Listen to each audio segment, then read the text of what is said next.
नमस्कार, मैं पूजा तिवारी। आज का हमारा टॉपिक है क्रोनिक किडनी डिजीज़। तो हम समझते हैं कि क्रोनिक किडनी डिजीज़ क्या होती है। क्रोनिक किडनी डिजीज़ को हम क्रोनिक किडनी फेलियर भी कहते हैं। किडनी जो होती है, किडनी का मेन काम होता है कि शरीर में जो एक्सेस फ्लूइड और वेस्ट प्रोडक्ट होते हैं, उनका छनन करके, उनका फिल्ट्रेशन करके शरीर से यूरिन या मोशन के थ्रू बाहर करना। यदि किसी कारण से हमारी किडनी ख़राब हो जाती है, तो किडनी जो है वो वेस्ट प्रोडक्ट का प्रॉपर फिल्ट्रेशन छनन नहीं कर पाती और धीरे धीरे करके ये हमारे ब्लड में इनकी मात्रा बढ़ती जाती है। जैसे यूरिया, क्रिएटिनिन, इलेक्ट्रोलाइट, इनका जो लेवल होता है वो हमारे ब्लड में बढ़ जाता है। तो अब समझते हैं कि हम यूरिया, क्रिएटिनिन, इलेक्ट्रोलाइट की जो नॉर्मल वैल्यू होती है वो कितनी होती है। तो यूरिया जो होता है उसका जो नॉर्मल वैल्यू होती है वो 13 से 24 मिलीग्राम पर डेसीलीटर होती है। क्रिएटिनिन की नॉर्मल वैल्यू जो होती है वो 0.9 से 1.2 मिलीग्राम पर डेसीलीटर होती है। सोडियम की नॉर्मल वैल्यू 135 से 145 मिली इक्विवेलेंट पर लीटर होती है। पोटेशियम की नॉर्मल वैल्यू जो होती है वो 3.6 से 3.6 से 5.2 मिली मोल पर लीटर होती है। तो ये इनकी नॉर्मल वैल्यूज़ होती हैं और इस वैल्यू से यदि ऊपर है तो इन्फेक्शन बढ़ गया है बॉडी में और तुरंत हमको जांच कराने की ज़रूरत है। अब हम समझते हैं कि सीकेडी किन किन कारणों से होता है। तो सीकेडी का सबसे बड़ा कारण जो है वो है उच्च रक्तचाप, हाइपरटेंशन। यदि हमने अपने उच्च रक्तचाप, ब्लड प्रेशर को कंट्रोल नहीं किया तो सीकेडी का एक कारण ये हो सकता है। सीकेडी का दूसरा जो सबसे बड़ा कारण है वो टाइप 2 डायबिटीज़। टाइप 2 डायबिटीज़, मधुमेह। यदि हमने ब्लड प्रेशर, अपने शुगर को कंट्रोल में नहीं रखा, शुगर लगातार बहुत लंबे समय तक ज़्यादा थी, हमने अपने डाइट में, एक्सरसाइज में, इन सब चीज़ों में सुधार नहीं किया, तो धीरे धीरे चल के सीकेडी होने की संभावनाएं बहुत ज़्यादा बढ़ जाती हैं। तीसरा इसका कारण है ओबेसिटी, मोटापा। मोटापा भी सीकेडी का एक कारण है। उसके साथ ही जो लोग दवाइयों का बहुत ज़्यादा उपयोग करते हैं उनको भी सीकेडी होने की संभावनाएं बढ़ जाती हैं। जिनको हृदय की बीमारी है उनको भी सीकेडी होने की संभावनाएं होती हैं। और उसके साथ ही जो लोग, जिनको पारिवारिक इतिहास में किडनी की प्रॉब्लम रही है, किडनी फेलियर की हिस्ट्री है, उनको भी सीकेडी होने की संभावनाएं होती हैं। अब हम समझते हैं कि इसमें किस तरह के लक्षण देखने को मिलते हैं। तो सीकेडी के पेशेंट्स में जो होता है सबसे ज़्यादा जो लक्षण आता है वो है हाइपरटेंशन। उच्च रक्तचाप को नियंत्रित करना मुश्किल हो जाता है, भूख में कमी हो जाती है, थकान होती है, बहुत ज़्यादा कमजोरी लगने लगती है। उसके साथ यूरिन की मात्रा में कमी आ जाती है, पैरों में, मांसपेशियों में ऐंठन होती है, हाथ पैरों में सूजन आ जाती है, छाती में दर्द होता है, सांस लेने में तकलीफ होती है। इस तरह के लक्षण जो हैं वो सीकेडी के पेशेंट में देखने को मिलते हैं। अब हम समझते हैं कि इसमें क्या क्या जटिलताएं आती हैं। तो सीकेडी में सबसे बड़ी जो जटिलता देखने को मिलती है वो एडिमा, हाथ पैरों में सूजन हो जाती है। उसके साथ फेफड़ों में तरल पदार्थ जमा होने लगता है।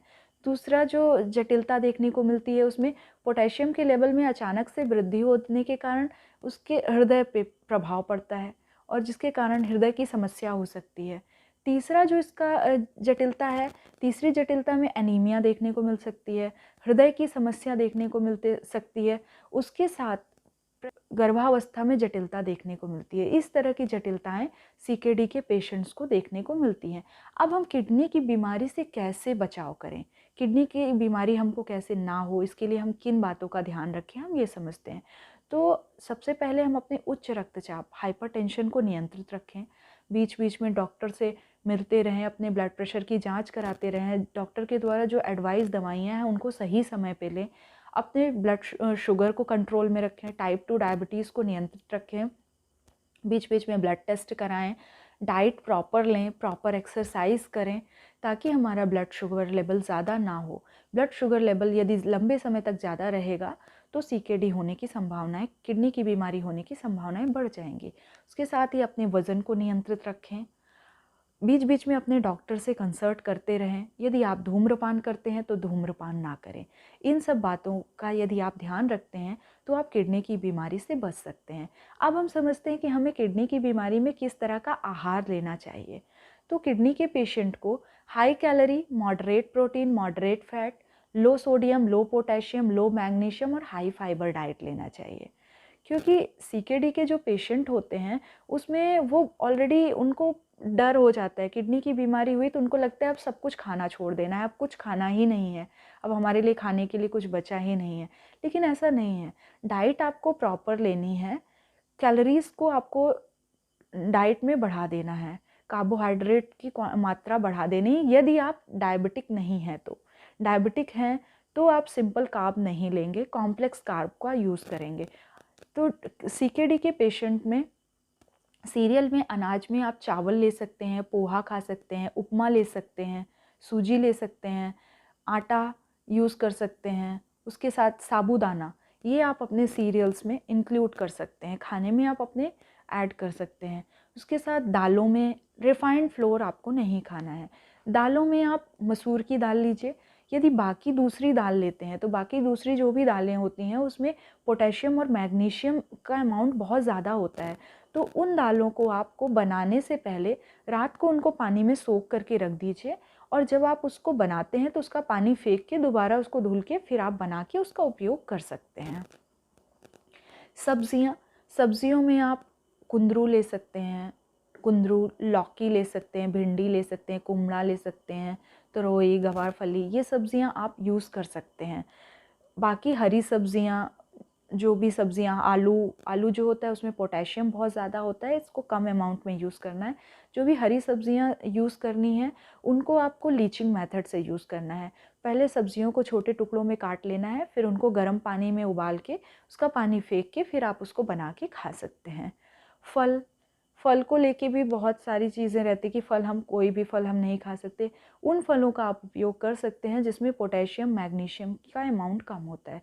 फल में जैसे आप सेब, पपीता, अमरूद, नाशपाती, ये फल आप अपनी डाइट में इंक्लूड कर सकते हैं। बाकी सारे फल आपको नहीं खाना है।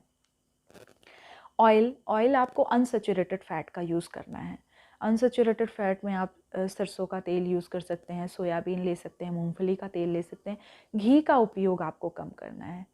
घी आपको कम से कम खानी है, ज़्यादा अमाउंट में घी का उपयोग नहीं करना है। लेकिन ऐसा नहीं है कि आप ऑयल बिल्कुल बंद कर दीजिए, आप एक नॉर्मल ऑयल की मात्रा अपने डाइट में इंक्लूड कर सकते हैं। डेयरी प्रोडक्ट, प्रोटीन जो है हमारी बॉडी के लिए बहुत ज़रूरी है, और सीकेडी होने पे सबसे पहले ये हो जाता है कि हमको प्रोटीन खाना ही नहीं है। लेकिन ऐसा नहीं है, प्रोटीन हमारी बॉडी के लिए बहुत ज़रूरी होगा। यदि हम प्रोटीन नहीं लेते तो हम अपने शरीर के साथ नुकसान करेंगे, और हम ज़्यादा प्रोटीन लेते हैं तो हम किडनी पे प्रभाव पड़ेगा। इसलिए हमको लिमिटेड अमाउंट में 1 ग्राम प्रोटीन आप ले सकते हैं। 1 ग्राम प्रोटीन पर केजी बॉडी वेट के हिसाब से आप प्रोटीन लीजिए। प्रोटीन में आप हाई बायोलॉजिकल वैल्यू वाला प्रोटीन प्रेफर करें, जैसे पनीर और ताज़ी दही, ये आप ले सकते हैं।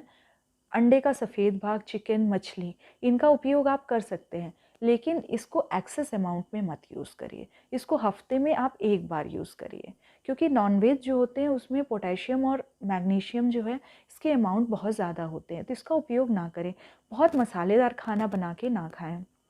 स्पाइस जो होते हैं, मसाले आप उपयोग कर सकते हैं, क्योंकि मसालों से खाने में स्वाद आ जाता है, तो मसाले आप यूज़ करिए, लेकिन उसको कम अमाउंट में यूज़ करिए। मसालों में आप अदरक, लहसुन और हल्दी, इनकी मात्रा कम रखिए। अब हम आते हैं डाइट में कि नमक का अमाउंट हमको कितना लेना है। तो खाने में आपको नमक कम अमाउंट में लेना है। नमक आपको 2 से ढाई ग्राम से ज़्यादा नहीं लेना है, और कोशिश करें कि आप नमक की छोटी सी पुड़िया बना लें 2.5 ग्राम की। और खाना जब आप बनाते हैं तो खाने में नमक ना डालें। किडनी के पेशेंट का आप खाना बनाइए, उनका खाना अलग निकाल के रख दीजिए, और बाकी सब खाने में आप नमक मिला दीजिए। किडनी के पेशेंट को जब आप खाना दीजिए तो वो खाने में ऊपर से नमक डालें, क्योंकि ऊपर से नमक डालने पे नमक का स्वाद रहता है। खाने में नमक हम उबाल के उनको कम नमक डाल के देंगे तो उनको स्वाद नहीं मिलेगा। तो नमक की मात्रा हमको कम रखनी है, क्योंकि नमक यदि हम ज़्यादा लेंगे तो शरीर में पानी का जमाव होने लगेगा, जो हमारे ब्लड प्रेशर के लिए बहुत ही नुकसानदायक हो जाएगा। तो नमक की मात्रा हमको कम रखनी है। नमक में हम आयोडाइज सॉल्ट यूज़ कर सकते हैं, लोना सॉल्ट या बाकी लो सोडियम वाले नमक हमको बिना डॉक्टर से सलाह लिए नहीं लेना है। पानी, सीकेडी के जो पेशेंट होते हैं, किडनी के मरीजों में फ्लूइड का रिस्ट्रिक्शन होता है। दिन भर में आपको 1 लीटर से ज़्यादा पानी का इंटेक नहीं रखना है। तो पानी जो आप पीने में यूज़ करते हैं और खाना जो बनता है उसमें जो पानी होता है, वो फ्लूइड को, सारे पानी को मिला के आपको दिन भर में 1 लीटर पानी लेना है। जैसे आपने 1 कटोरी पतली दाल ली तो उसमें हमको 100 ml पानी की मात्रा रहेगी। 1 ग्लास में 200 ml पानी होता है, 1 कप में 150 ml पानी रहता है, 1 चम्मच में 5 ml या 5 ग्राम की मात्रा में क्वांटिटी होती है। तो इस मात्रा को ध्यान में रखते हुए आपको चीज़ें लेनी है। पानी आप एकदम से एक साथ बहुत सारा पानी मत पीजिए, थोड़ा थोड़ा घूट घूट करके पानी पीजिए ताकि आप दिन भर में 1 लीटर पानी से आप मैनेज कर सकें। पानी एक्सेस अमाउंट में नहीं लेना है, बीच बीच में ठंडे पानी से गार्गल कर सकते हैं आप। इन सब चीज़ों के द्वारा आप अपनी दिनचर्या में, अपने डाइट में कंट्रोल करके अपनी किडनी को सुरक्षित रख सकते हैं। और कुछ विशेष निर्देश हैं कि किडनी के जो पेशेंट होते हैं उनको बीच बीच में अपने यूरिया, क्रिएटिनिन, इलेक्ट्रोलाइट का टेस्ट कराते रहना है। खाना थोड़ा थोड़ा करके 5 से 6 बार लेना है। तनाव दबाव से मुक्त रहना है। उसके साथ उनको एक्सरसाइज को, व्यायाम को अपनी दिनचर्या में सम्मिलित करना है, लेकिन बहुत हैवी वर्कआउट नहीं करना है, बहुत एक्स्ट्रा वर्क नहीं करना है, क्योंकि बहुत हार्ड वर्क करेंगे तो उनको प्यास बहुत ज़्यादा लगेगी और इसमें पानी ज़्यादा अमाउंट में कंज्यूम नहीं करना होता है। तो नॉर्मल एक्सरसाइज को अपनी दिनचर्या में सम्मिलित करें। इन सब बातों का विशेष रूप से ध्यान रखें। उसके साथ जो प्रिजर्व चीज़ें होती हैं, अचार, पापड़, चटनी, नमकीन, जिसमें नमक की मात्रा ज़्यादा होती है, उनको अपने आहार में ना लें। पैक्ड जो चिप्स, कुरकुरे आते हैं, इनको आप ना खाएं। फास्ट फूड का उपयोग अपनी डाइट में ना करें। यदि किडनी के साथ आपको शुगर की बीमारी है तो बीच बीच में अपने ब्लड शुगर की जांच कराते रहें। खाने में अपने पास शक्कर या कुछ चॉकलेट रखें, कभी ब्लड शुगर लेवल कम होने पे उसका उपयोग करें। रिफाइंड फ्लोर डायबिटिक पेशेंट को नहीं खाना है, इस बात का ध्यान रखें। इन सब चीज़ों का यदि आप ध्यान रखते हैं तो आप बहुत आसानी से अपने किडनी की समस्या को कंट्रोल में करके रख सकते हैं। यदि वीडियो आपको अच्छी लगी हो तो वीडियो को लाइक करें, चैनल को सब्सक्राइब करें और वीडियो को ज़्यादा से ज़्यादा लोगों तक शेयर करें, ताकि सबको किडनी में किस तरह का आहार हमको सम्मिलित करना है और किडनी किन किन कारणों से होती है किडनी की समस्या, इन सब बारे में हमको जानकारी मिल सके। धन्यवाद।